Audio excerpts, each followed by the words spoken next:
Hello, Internet, your friendly neighborhood one here. And today we are going through the top 5 games I played this year. Also, there will be honorary mentions, or games I'd recommend with caveats. And we'll also maybe talk about why I hate Fae Farm so much. Is that a good idea? I don't know. But let's see. We should also say that obviously Animal Crossing is great and I love it, but everybody knows that, so it's not going to be on the list. Do know that I love Animal Crossing and highly recommend it. I mean, obviously, that's how we started my channel, was doing Animal Crossing things. I still intend to do Animal Crossing things. Animal Crossing's great. And our second disclaimer is that the list is not in, order of games I liked most. It's in the order of games that came up in my brain first when I was writing the list. And the first of those games is Sunhaven, which you can watch me play 100 and 200 days of here on the channel if you want to.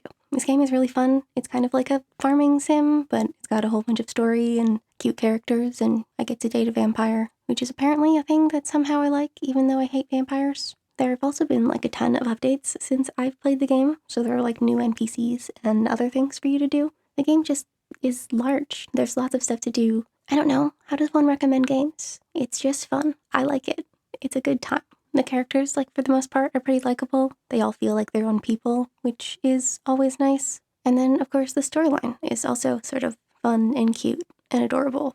Gameplay-wise, they offer invincibility mode, which I am all for. Obviously, not for everyone, but you don't have to use it if you don't want to. And you don't have stamina, which is another thing that I kind of prefer in farming sims, being able to just do things until the day ends. Of course, that can sometimes be dangerous if you set the day length too long, but you can control the length of the days in Sunhaven, so you can sort of combat that yourself. That is definitely a large pro on the side of Sunhaven, is that it's very customizable, built into the fabric of the game itself. You don't have to install exterior mods to do those kind of things. Number 2 on our list is Tears of the Kingdom, which you could argue is not cozy, I guess, if you wanted to. I don't know. It feels cozy to me. As someone who hasn't played an actual Zelda game since trying to play my dad's copy of Ocarina of Time as a small child, I still kind of consider myself a Zelda franchise fan because I love watching other people play Zelda games. I'm just, bad at them myself. Until now. I mean, I haven't beaten the game, so we probably shouldn't say that. But that was a choice I made. I haven't tried to beat the game yet. People compare it a lot to Breath of the Wild, but I still have zero desire to play Breath of the Wild. But watching people play Tears of the Kingdom, I really wanted to play it myself. And I think that's because of all the sort of cozy elements. Also because you can bring the sages along with you, and they help you out in battle, but also, on the overworld all the time, which is useful when you're like me and you suck at combat/hate combat. The shrine puzzles are probably my favorite part of the game.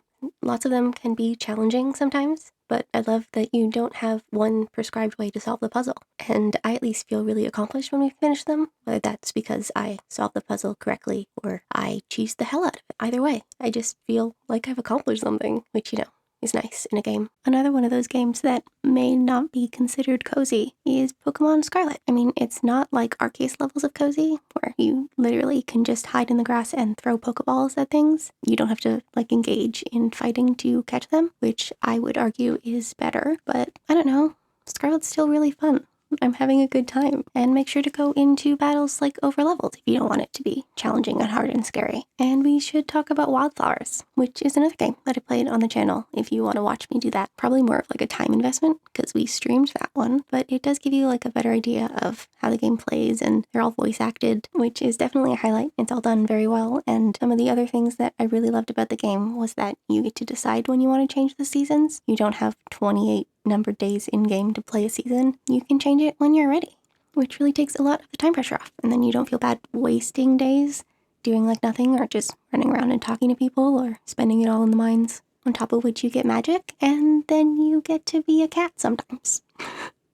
And now we'll talk you through the sort of runner-ups or games with caveats, that sort of thing. We'll start with Little Witch in the Woods, which is just the cutest game. I love the way it looks. I love the relationship between Ellie and her hat. You're just like a little witch, and you find a cottage to live in. You just break into someone's house. I mean, they don't live there anymore, so you just kind of take over it. And then you help people around town. Absolutely no combat in the game, which is actually kind of rare for the pixel art cozy game genre. Most of them have dungeons or that sort of thing where there is combat, not in the overworld, but just, around.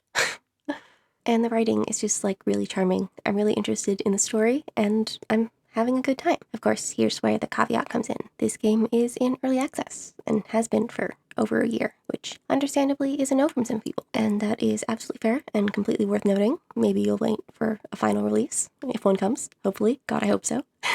But having played the game as it is now, I still think it's a really fun and good time. The next game on the list is Disney Dreamlight Valley, which is, kind of like a love it or hate it game, I think. I don't know. Maybe there are people in the middle. I haven't really watched a lot of people have opinions about it. And I started playing it in early access and absolutely loved it. And the gameplay is simple and mostly just fetch quests. I love a good fetch quest. Not sure what that says about me, but it is the truth. But it's finally had its full release, and it's decided it's not gonna be free anymore, but also still contain microtransactions, which is gross. You do get Dreamlight coins with the purchase of the game, and also you can find them in-game, but I'm pretty sure we're on the track to Sims level of DLC, which is kind of scary. The main problem with the game, especially now that it's out of early access and not free to play, is that time travel can really fuck you up. I accidentally opened the game in December of 2023. In December of 2022. I wasn't even trying to time travel in the game. I was doing Animal Crossing things and then was just stupid about it. But you can't ask someone to pay for something and then punish them for something like that because, they paid a bunch of money for your game. So I do think that's something that they really need to fix, and I can't wholeheartedly recommend the game until they do. So this is very much an at your own discretion kind of recommendation. The last one of the ones on this list is actually the one that has the least caveats. That was probably not the way to organize this list, but that game is Palia, and it is entirely free to play. It does, of course, have microtransactions, because that's kind of what you get with free-to-play games, and while they are admittedly rather expensive, they are completely cosmetic. It's just clothes and stuff, so it doesn't feel like a big deal. I'm not that upset about not paying for things.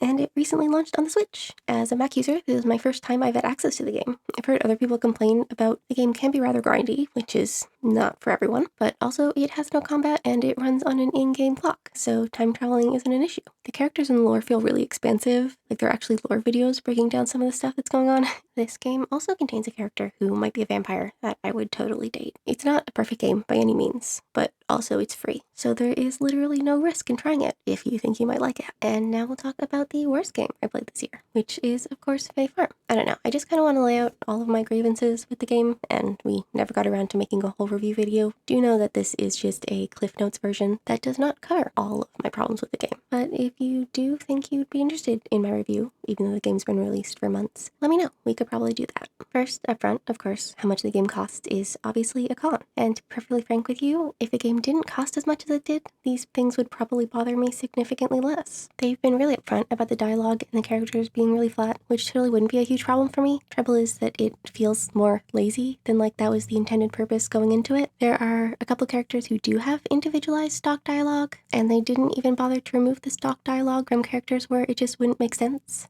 For example, Galen here, who is saying that they've never seen a jumble. Their entire purpose is fighting jumbles. Don't get me started on the Gal storyline. It also makes me very upset. And then we've got a bunch of 3D platforming, but you can't move the camera, which is absolutely the worst. The game just has a lot of demands on how you play the game. It really doesn't want to give you clothes, and locks most of the outfits behind job quests and then a secondary quest that you can't find out until you've finished all of the job quests for that outfit. For example, if you want the bug catching outfit, you have to catch every single bug in the game. That's it. There's no other way around it. And then, a lot of the outfits just look the same. On top of which, even if you've done that, if you want your clothes to not be shades of brown, you're going to need to purchase dyes. And the only way to make dyes is to breed flowers, which is not something that I have any desire to do. They don't let you buy anything in the game. Everything costs materials as well as money, which really limits you. The game doesn't let you play it any way other than the way it thinks it should be played, which again is really just not a lot of fun. So that has been the best and worst games I've played this year. Hopefully this has been interesting to at least somebody and maybe helpful, I guess. If you liked the video or just had a good time hanging out with me, you could hit that like button and absolutely let me know about your thoughts on either these games or the games that you played this year down in the comments below. And if you think you'd like to see more of me, you could hit the subscribe button. But I will see y'all soon. Goodbye!